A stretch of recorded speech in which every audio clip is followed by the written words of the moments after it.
Magandang ipinakitang laban ng Nagoya sa Shibuya mga lods. Dahil end of first quarter hanggang final quarter, hindi nakalambang ang Shibuya sa Nagoya. Kaya simulan na agad natin sa first quarter mga lods. Sa pagsisimula ng game, sunod-sunod ang puntos ng Shibuya pero mabante rin ang Nagoya. 10-6 ang score lamang ang Shibuya. 5 minutes ipinasok na sa game si Ray Parks. Dito na nagsimula mag-init ang kupunan nila Ray Parks mga lods. Bago matapos ang first quarter, pumasok ang 3-point shot ni Parks. Nagtapos ang first quarter lamang ang kupunan ng Nagoya.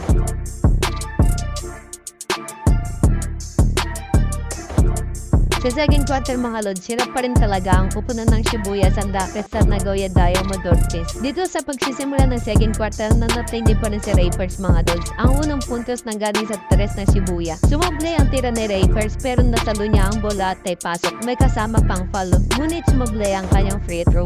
Pagdating ng 8 minutes, inilabas muna sagad si Parks at 4 minutes na muling ibinalik sa game. Pero bago yan, naka 14 points muna ang Shibuya at 8 points sa upunan ng ating kababayan. At dito wala na masyadong pumuntos. Nagtapos ang second quarter, lead pa rin ang Nagoya Dolphins ng 5 points.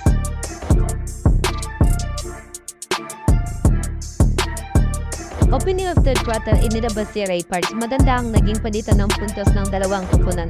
4 na minuto nang muling ipinasok sa laro si Ray Parks. 3 minutes, 4 points ang lamang ng Nagoya. Dito na foul si Ray Parks dahil natamaan niya yung bola niya mga lods. Sobrang nasakpan dito si Ray Parks. Kaya sumablay ang kanyang 3-point shot.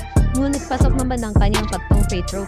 Bago matapos ang third quarter, naka 10 points ang Nagoya Dolphins at naka 2 points ang Shibuya.